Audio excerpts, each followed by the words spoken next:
Hi there. It's been very difficult since things fell apart a few months ago. It's spring now, but it was a very difficult winter. It's April and you can see there's still snow on the ground.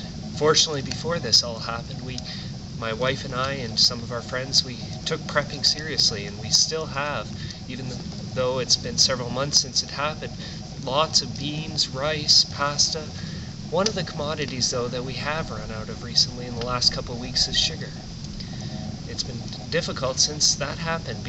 It's been difficult to proof our yeast for bread, and everything just tastes so much more bland. Fortunately, before, when I was a child, my dad taught me how to make maple syrup, so this is one of the means we've now been using to replenish our sugar supply. Maple syrup is a fantastic sugar substitute, full of antioxidants and other important nutrients. It'll also be a commodity that we'll take with us to Bartertown next time we go. We need some medical supplies, so we're hoping to trade some maple syrup to get those medical supplies. Before everything fell apart, maple syrup was selling for about $70 a gallon, and I can hardly imagine what it's worth now. So let me show you our little operation.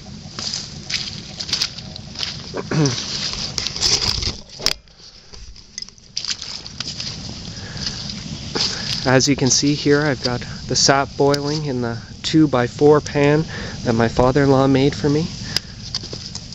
There's a metal firebox here. It takes about 40 to 1 sap to maple syrup. So there's a lot of sap required in making a little bit of maple syrup. A lot of work required, but the rewards are well worth it.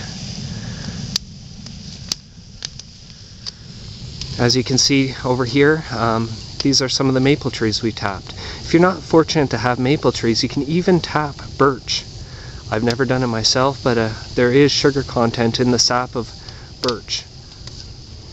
These are buckets that I scrounged from bulk stores before everything fell apart, and boy, I'm glad that I got them. They're food grade buckets, and I was paying about 50 cents to a dollar for them. It's running pretty good now. You can see it dripping out of the spile into the bucket. Sap is a clear, semi-sweet liquid. If you're not fortunate to have spiles, you can improvise using pieces of PVC pipe or even whittling some wooden spiles, just something to direct the sap into the bucket. We've got about a liter of sap in that bucket.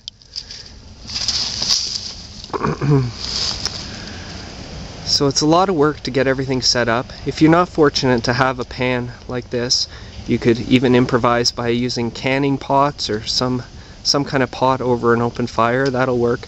Just make sure to do it outside, because it really makes a mess if you try to use just a standard kitchen stove to do it. You'll leave sugary residue all over the inside of your house. It's a lot of work to get it set up, but once it's boiling like it is now, you can leave it and do other things, which is good because we haven't been having a lot of success hunting, so we've been trying to do some foraging to supplement our food supply. As you can see, got buckets all over.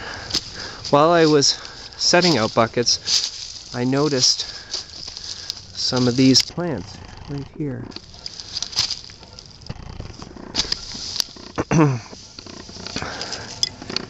This is wild wintergreen.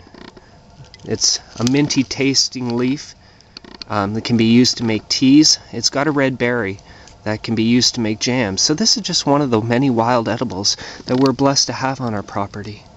In a few months we'll have fiddleheads, which are baby ferns popping up. We'll also have leeks, which are wild onions, and acorns, which can be collected and ground to make a kind of flour. So there are many kinds of natural foods that are around us which are valuable for foraging. Get acquainted with what's in your area and make sure you know what you're collecting before you eat it. That's important. Thank you for watching, and stay tuned for more videos.